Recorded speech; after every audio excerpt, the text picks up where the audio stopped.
Hey everybody, what is going on? Hexlex here with another Master Duel video for you guys. Today we are getting to a deck profile for Season 8 that I'm actually really excited to do. And it is actually Season 8 this time.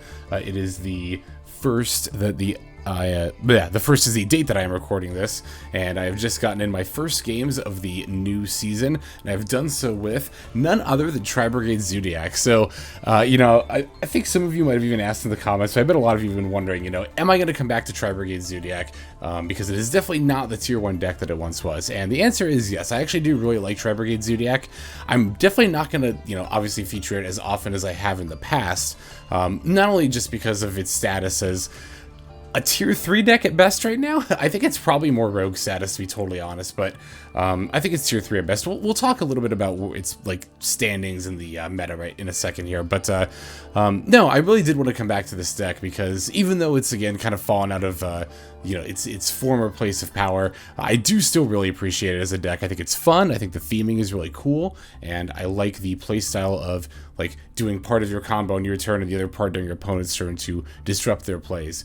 So this is the build that I've been working with for this season. It's really similar to the ones that we've actually used in the past, which is actually part of the problem of where Tri-Brigade Zoodiac is right now. So a lot of the reason that Tri-Brigade Zoodiac fell out of favor isn't just because new decks came into the meta, or necessarily even that those new decks are better than Tri-Brigade Zoodiac necessarily could be, if it could also include the adventure engine. And that is actually the, I think, biggest drawback of Tri-Brigade Zoodiac right now, is that you can't really play the adventure engine in this deck, and it's not even necessarily that you don't have enough space in the main deck. You could certainly, card-wise, as far as the number of cards in the deck, pretty easily fit in the adventure engine. I think it even still keep in the DPE engine.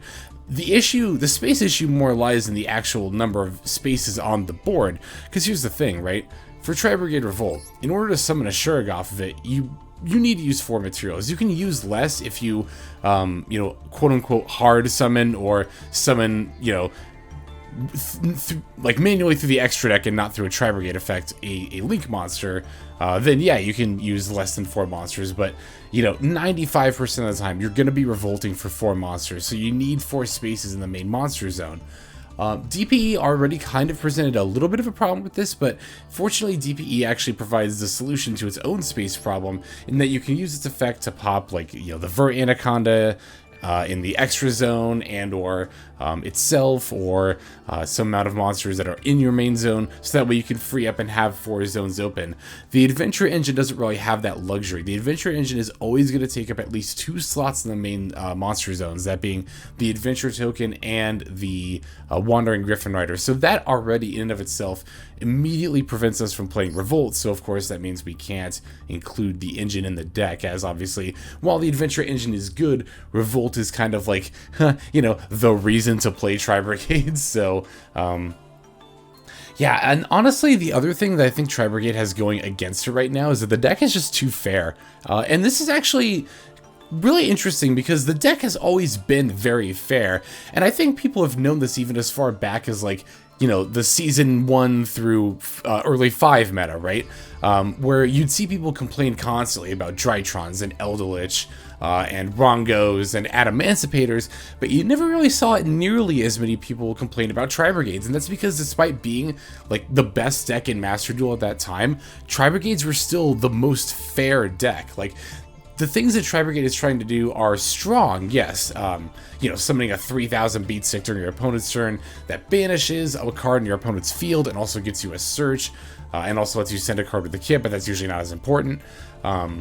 It's a very strong line to go for, but it's not doing anything inherently unfair. And by unfair, I mean we're not seeing any Omni negates come out of it. We're not seeing any floodgate effects type come out of it. We're not seeing a ridiculous number of draws and or searches. It's pretty balanced in what it's trying to do, and again, that's kind of the problem, because now with the adventure engine, every deck just got a lot more unfair. Every deck that can play the adventure engine just got significantly more unfair, and in a world where Tri-Brigade is just trying to play fair. And if you're wondering, yes, I am posing this in the most sympathetic way towards Tri-Brigade as possible, because again, I do really love this deck, but it just can't keep up, which is really, really sad. like I mentioned earlier, I do think it is a tier 3 deck at best right now. It's probably honestly closer to Rogue status though. Like lower tier 3, upper Rogue is about where I would put this deck right now. But definitely still playable. You could definitely still play this and get to Diamond 1. It would take you longer than it would for, you know, another deck, but, you know, even in just getting games for this video, I did climb a rank, so it's not impossible by any means. It's not even difficult, I would even say. Like, and that goes for not just this deck, but really any deck, Rogue or up, you can get to Diamond 1 with reasonably well. Again, you know, if you go for a Rogue deck as opposed to a tier 1 deck, it's going to take longer, but you'll still get there with enough games played, so... Alright, so yeah, like I said, there's nothing really too special about this variant, because Tri-Brigade Zoodiac really can't do a whole lot else as far as including, again, the adventure engine, or we can't really include like Lancia or Dimension Shifter or any other cute hand traps or disruptions, so again, that's the other kind of drawback, is that we have to play fair in that regard too. So let me go ahead and break down this list card by card, and then I've got some replays to show you guys. So we're playing 1 Effect Veiler, 3 Tri-Brigade Nervall, 3 Maxx, 2 Tri-Brigade Kerass, 3 Tri-Brigade Kitt, 3 Ash Blossom and Joyous Spring, 1 Destiny Hero Celestial, 1 Zoodiac Whiptail, 1 Zoodiac Thoroughblade, 1 Zoodiac Ramram, 2 Tri-Brigade Fraktall, 1 Destiny Hero Dasher, 1 Nibiru the Primal Being, 1 Harpie's Feather Duster, 1 Foolish Burial, 2 Fusion Destiny, 3 Fire Formation Tenki, 2 Called by the Grave, 2 Crossout Designator, 2 Forbidden Droplet, 2 Infinite Impermanence, and 2 Tri-Brigade Revolt. Down here in the extra deck, we've got 1 DPE, Destroyer Phoenix Enforcer, 1 Zoodiac Drident, 1 Zoodiac Boarbow, 1 Zoodiac Chakanine, 1 Divine Arsenal Awe Zeus Sky Thunder, 1 Salamander Grey Almirage, 1 Predaplant Vert Anaconda, 1 Ancient Warriors Oath Double Dragon Lords, 1 Tri-Brigade Farigite the Baron Blossom, 1 Tri-Brigade Bearbrum the Rampant Rampager, 1 Tri-Brigade Rugal the Silver Sheller, 1 Appaloosa Bow of the Goddess, 1 Access Code Talker, and then 2 Tri-Brigade Shurg the Ominous Omen. So yep, that's the build there, like I said. Now let's go ahead and take a look at some games. So the first game here is going to be against Adventure Phantom Knights. And we actually get to pull off an OTK in this one, so, well, technically an FTK. Well, depending on how technical you get, we're going to win the duel on our first turn. Spoiler alert. So, you can see we got a Maxx here. Rest of our hand is looking relatively solid for some plays. Opponent's going to set 2 and then activate the Griffin Rider. Definitely get a Maxx in response. I'm a little bit weird that they're going to go for Baron. I'm thinking it might be like an Adventure 10E type of deck, where they might go for a Baron or a Hulk from here. So especially, you know, when they ash the Griffin Rider, I'm like, oh, what were they about to do here? Particularly, I'm curious about the 2 set cards. But then they reveal Danger Jackalope, and it's like, oh, okay, so it's Phantom Knights, and they just wanted to ensure that they got the Jackalope's effect. They didn't want to lose any of these other cards here. So look at the Tsukinoko and pass. Fortunately, they opened a relatively dead hand here, and with this hand that we've got, we are more than capable of ending the game on this turn. So I'm going to start with my Tenki here for a Fraktall. Then we're going to do the good old Fraktall line. That's going to be send a Fraktall for Kitt, use Kitt, send Nervall, use Nervall to add. We're going to add a Kitt in this case. That is typically what you're going to want to add now that Fraktall is at 2. Which, by the way, like, come on, like, that card really could have not only be at 3 right now, but really could have stayed at 3 the whole time, honestly. But, so anyway, we're going to normal summon the Kitt. Opponent's got a Fogblade. Once I realized it was Phantom Knights, though, I figured they'd probably have a Fogblade face down. So I wanted to normal summon the Kitt first, so then I could pitch the Ramram for Kerass's effect. Now we can use Kerass's effect, banishing the Kitt and the Ramram, so that way we still have 2 tri-types engraved for the Bearbrum. Bearbrum's going to let us discard the 2 cards in our hand to summon this Fraktall here. Now we can link up into Silver Sheller, and then from there use the Kitt and Silver Sheller to go into Access Code. You're probably seeing where we're going to go from here. We're not actually going to be able to do like the traditional kind of Access Code plus Shurg here. Well, technically we could, but I kind of started banishing stuff with the Access Code before realizing, like, oh, I need to, like, you know, use some of that stuff for Fraktall, but it's actually fine. Even with only 2 tri-types engraved, we're still going to be able to close out the game here, because what I'm going to do after destroying this Griffin Rider is use the Fraktall effect, banishing the 2 left engraved, summoning the Ancient Warrior's Oath, sending the Tenki, bouncing the Tsukinoko, and then we can just slam all of our monsters into our opponent's face for lethal. So that is one thing that is very nice about Tri-Brigade Zoodiac, a strength that is definitely still relevant, that even some adventure decks don't have, is the ability to find lethal super quickly. Now, of course, adventure decks, by nature of having the token, the Griffin Rider can put out 4,000 damage whenever, so it is relatively easy to find lethal, but that is a strength, an inherent strength of Tri-Brigade as an archetype, is the ability to put out lethal relatively easily like we saw here. So yeah, I just want to show off that little OTK there. Technically, again, FTK on our first turn, but all right, let's go and take a look at the next game. All right, this duel is going to be against Adventure Zoodiacs, so we're coming for the Zoodiac traders who have dropped the Tri-Brigades for Adventures. No, I don't blame them all for that. I definitely think Adventure Zoodiac is... it's probably about... I think it's... I was gonna say it's definitely better, but I don't know that it's definitely better. By the way, look at this going first, or going second hand. Holy cow, Valor, Sea, and Ash, and Fraktall? Like, yes, please. I don't know that it's... I think it's a little bit stronger. I think Adventure Zoodiac also borders that Tier 3 and Rogue status, and I think overall it's a little bit stronger than Tri-Brigade Zoodiac, only because it's more flexible in what it can do. Not even necessarily because it's using the Adventure line. Yeah, I think just it's being a little bit more flexible, I think, is what makes that deck just a little bit stronger. But opponent's going to go for their Zoodiac line here. Oops, sorry, I bumped the desk there. Yeah, they're going to go for their Zoodiac line. Fortunately, being turn 1, I'm not really too bothered by this, because obviously they can't go for like a Zeus or anything here, so... they did negate the Maxx, though, which is a bit of a bummer. Did they use Ash? That's right, they used this very pretty Ash Blossom. But we were able to negate their Prosperity as well, so... at the very least, they're only left with a Drident and 2 cards. Now, unfortunately, I don't really have a way to get around this Drident with this hand, though, is the problem. Like, I can search up a Kerass here, but I can't, like...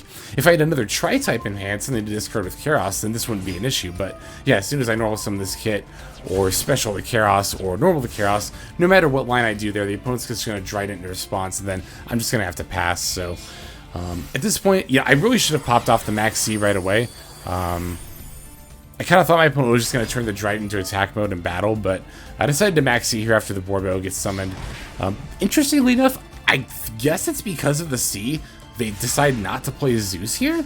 Question mark? I definitely think the Zeus is worth giving me 1 draw, but I guess my opponents seem to disagree, so we take those. I mean, we're definitely fine with that.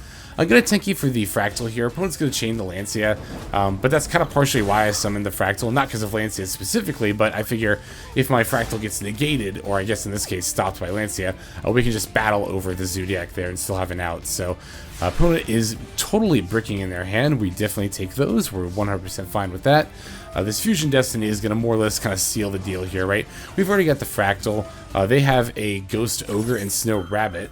Which is totally fine, because that's actually going to put, I believe, another Tri-type that I need in the graveyard. 1, 2, 3. Oh, no, we didn't necessarily need it, but we still get the you know, Boarbow anyway. So I'm going to summon the Kerass and activate, but the opponent realizes that, you know, I can just lethal at this point. Like, even if I didn't have the Fusion Destiny, if it was just a random, like, hand trap or another dead card, still, I'm pretty sure would be able to find lethal without much trouble, much if any trouble there. So, all right, let's go ahead and take a look at the next game.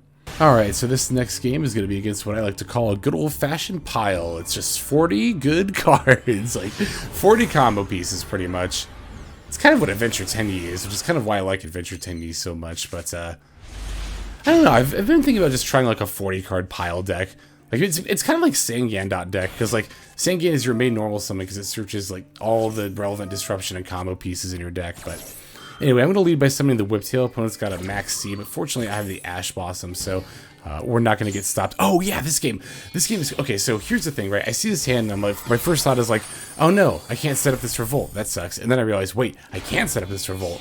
What I'm going to do here is I'm actually going to use this Whiptail, and I'm going to stack all 3 of my Zoodiacs in the extra deck on top of it. It's a little bit risky, because if this gets answered, I'm not going to be able to have the option to Zeus later. But I don't really already have the option to Zeus again with my current setup anyway. And, I mean, between a Drident and a Fusion Destiny and a Revolt, I'm thinking this is a good enough setup turn 1 that I'm fine risking it here just to have... Again, we're not using any kind of, like, Omni-Negates or Floodgates. We just have so much disruption that we're still able to stop the opponent's plays. The opponent is going to have an Imperm here for the Drident. But I'm thinking to myself, you know... Because I was debating, like, do I want to let this resolve or not without, you know, chaining Drident's effect? And I realized, yeah, no, chaining Drident is definitely the right call here. I'm definitely going to Drident and just pop itself. That way I can immediately set up the Revolt Engrave. I don't have to worry about it later. And, I don't know, it seems a little inherently counterintuitive, obviously, to, like, Drident your own monster. But in this specific kind of situation, it's just pretty obviously the right play, right? So... they're going to normal summon a Jet Synchron. Now, I should have actually chained Revolt there. I should have revolted and banished the Jet Synchron, because it would have been really easy for them to make a Hulk here. But instead they special summon the... Well, I mean, they're going to make a Hulk anyway, but... it would have been more difficult. Oh, that's right, they don't make Hulk, they make Vert Anaconda, which actually is going to make sense here in a second, but given that they normal summon Jet Synchron, the best thing to assume there is that they're going to try to go for a Hulk line. So the best play, again, would have been to flip Revolt. That would have banished the Jet Synchron, which would have not only used up the normal summon, they couldn't go into the Almirage, and then they wouldn't be able to bring Jet Synchron back. But in any case here, the opponent's going to bring out a Vert Anaconda. I am going to actually use DPE's effect in response here, because I don't want them to get their own DPE out on the board. But they do have the Fusion Destiny. Actually, they have the Call by the Grave. That's right. They Call by, and then they activate a Fusion Destiny here. So I guess they weren't anticipating something like Revolt, but I do have it down, and it is live. So here's the cool thing, too. Because my opponent just used Call by the Grave on my DPE, their DPE is no longer actually an out here. So, yeah, we are definitely okay with this setup. And I'm pretty sure my opponent didn't realize that, or I was pretty sure my opponent didn't realize that at this point. And as we will see in a moment, my opponent does in fact not realize that. I mean, I can't blame them too much. I've definitely made this mistake with Call By before. It still happens to me sometimes, but it is definitely something obviously to be mindful of, you know. Call By applies to all copies, including your own. So, yep, opponent's going to try to respond here, but then it's going to fizzle. I'm just going to banish the DPE, and it's going to be pretty easy to find lethal after that, because I don't think... oh, no, yeah, it's my turn, right, because I did it during the end phase, and obviously I've got the Kerass and the Nervall, and of course the Dasher to summon the Nervall. So yeah, finding lethal gonna be really easy here. Oh, and then of course we also get the Dasher out, because we still get the DPE's effects, because our opponent didn't chain Called By, they activated it later, which was another kind of confusing thing to me. But yeah, it is what it is. We definitely take these. We're gonna go for access code, and we're just gonna OTK our opponent, like I mentioned earlier in the video. OTKing is definitely one of Tri-Brigade Zoodiac's strong suits. It doesn't take much at all to be able to find lethal, not even against an empty board, like, because access code and Shuriken inherently remove cards themselves from the field.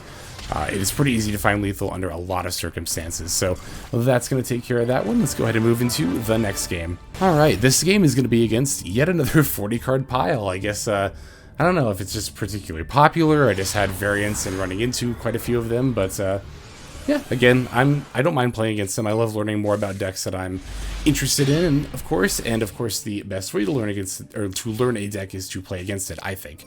To play against it and also to watch it being played. But anyway, opponent's going to lead with an adventure line here. I don't have any hand traps in my hand, but I do have a Forbidden Droplet, and this game is going to really showcase how important it is for pretty much any deck that can play Droplet to have at least 2, if not 3 copies. I did actually really think about playing a 3rd copy of Droplet over like a Foolish Burial, but I ultimately decided to go to 2. I think after this, even this initial round of games though, I think I would drop the Foolish Burial for a 3rd Droplet. Like, yeah, the Foolish Burial is good as a opener, but like, again, the plays that Tri-Brigade themselves are making are a little bit too fair right now, so I think it's actually better to lead into its ability to play a lot of disruption, like Forbidden Droplet, in order to,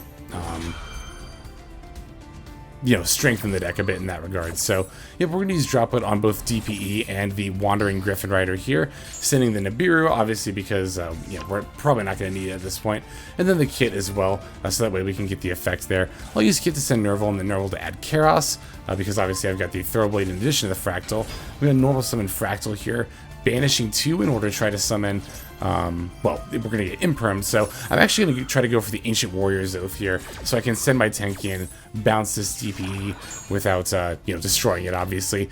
Then the plan from there is to go into a Vert Anaconda to go for a DPE, to battle over... Oh, yeah, so that might have looked a little weird there, activating the Fraktall effect, but it's actually really important to make sure we get a second Tri-type engrave, because then we can discard the Thoroughblade, summon the Kerass, and then, like I mentioned, banish 2 to summon the Ancient Warriors. The opponent's actually going to concede before we do that, but yeah, again, the plan there was to then go into the Vert Anaconda, to go for the DPE, to battle over the token, to pop itself, to pop the Griffin Rider. Then we've answered our opponent's whole board. We still have the Revolt set up, by the way, and we also have a DPE coming back. So, yeah, would have been a very cool to play all that out, but opponent conceded. We definitely take that as well. So, got one more game to show you. Let's go straight into it.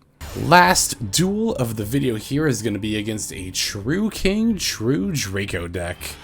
Definitely been quite a while since I've played against this, actually. Yeah, I saw this you know, I saw this deck come up and I was like, ooh, no extra deck. Either someone's playing their, you know, X0 deck still for some reason, or they are playing some kind of like Monarch variant. And it kind of was a Monarch variant. True Draco's adjacent enough, I think, so. Gonna lead with the Fraktall here. I thought about actually leading with the Foolish, but the thing is, I would want a Foolish Kit, but I want a Fraktall, obviously, to get the extra Tri-type engrave. I did debate using the Foolish as Ashbait, though. This was kind of the game that made me realize, like, maybe I don't need Foolish. I mean, obviously, I drew Foolish and Fraktall here, but I'm kind of thinking, like, if I wouldn't use Foolish, if I'm just, like, putting Foolish back and not even using it as Ashbait, and really, it's not even that great as a combo starter or a Fraktall substitute, like, I don't know, I've always just been really iffy about Foolish and Tri-Brigade Zoodiac. I never thought it was super great, to be honest, so I think I would, if moving forward with this deck, drop it for, well, a third droplet. So, Pantheism, I'm going to definitely Ash this because it's typically good to Ash any effect that costs a discard. Yeah, they're going to get to use the graveyard effect later, but they're going to get to do that either way. So, the fact that we kind of get a +1, so to speak, here with the Ash here is totally fine with me. But it's going to activate the True Disciples. I'm going to chain the Revolt in response. That way I can just banish it. Because, you know, I actually, in an ideal world, I would have actually used DPE's effect in response here. But if I do that on the spell card, it's going to pop one of my back rows, and I would have had to activate Revolt anyway in order to use it before it got destroyed. So, yeah, we're just going to go ahead and chain the Revolt to use Shurug to banish the, what is this one again? The True Disciples of the True, that's right, Disciples of the True Draco Phoenix. So yeah, we'll just banish that so that way they don't have any tribute fodder. So yep, now they're going to use Pantheism and get a bunch of Stormforths, so I'm going to have to DPE in response to the Stormforth to make sure that obviously my DPE doesn't get tributed and that it gets destroyed so that it does end up coming back during the next turn. It doesn't really matter what I pop here because whatever's left is going to get tributed anyway, so I'll just pop the Vert Anaconda, why not, and then let them tribute the Shurug. Didn't have anything banished to add anything with the Shurug anyway, so then they do have a card of Demise, which is a little bit scary, followed by a Duality, but they don't actually end up finding anything too bad off of it. This Monarch's Rept is going to be a little bit annoying, but it's not anything I'm like super worried about, to be honest. Well, actually, that's not true. I am a little worried about it because obviously I can't use my Tri-Brigade effects, but you know, my opponent's only got a couple of Ignis Heats, so my DPE can battle over those, and I can also potentially use DPE in response to the activation of Eruption in order to make sure that I can pop it like on the same chain link. So actually, it really behooves my opponent to activate the Monarch's Reps now before my DPE gets on the board, but they don't, so we get the DPE back, and again, now not only can we beat over the Ignises, but we can also just get rid of this Erupt as soon as it activates. I'm going to let my opponent use these Ignis Heats. I mean, not that I can really negate them, but I don't really care about them adding these spell cards. That's not going to end up being relevant at all to this game, so Kerass's effect? Question mark? Did we use the effect? Yeah, that's right. We use the effect so that way we get the Celestial draws here. The draws are gonna be like nice. I'm actually gonna think about using them as a Bearbrum fodder, is what I was gonna say until I remembered this is where we ended the duel because the opponent concedes at this point. Yeah, I think at this point they realize like, oh, because they allowed the DPE to get on the board, now I can just chain the effect in response to the Monarch's Erupt, and it's still gonna resolve because the Monarch's Erupt, even though it's a continuous trap card, the effect isn't applied until the chain link is activated on resolve. So DPE would be chain link 2, it would resolve first, pop probably itself, maybe something else, and then the Monarch's Erupt, and then of course our card effects are no longer negated, and it's pretty easy for us to, get to lethal there. I tried to do that sentence all in one breath, it was kind of a mistake. But alright, let's go ahead and move to the outro. Okay, everybody, I want to thank you very much for watching all the way to the very end like this. That means a whole lot to me, especially to those of you who are also commenting and subscribing. Those also not only mean a lot to me personally, but are great ways to support the channel. Comments, I love to see you there. Those of you who are as into Tri-Brigades as I am, which I think is at least a decent bit of you, given that I more or less founded this channel on the deck by covering the deck. Well, not the whole channel, just my Master Duel content. You know what I mean. In any case, yeah, anyone else who's as into Tri-Brigades as I am, let me know what you've been trying or any suggestions you might have for the build to maybe give it a little bit of an edge in the meta. I'm just trying to figure out if there's anything unique that Tri-Brigade can do to kind of get an edge over all the adventure decks. Because like I said, the way it plays right now, the kind of standard Tri-Brigade Zoodiac deck is a little bit fair compared to what everything else is doing. But Yep, and then subscribing is, again, not always, like I said, a great way to support the channel, but it's the best way to stay up to date of when my videos come out, which just happen every day. So know that if you subscribe, you do get a daily Master Duel video out of me. But that is all I've got for this time, so without further ado, this is XLex, signing out. Hope you guys have a fantastic day.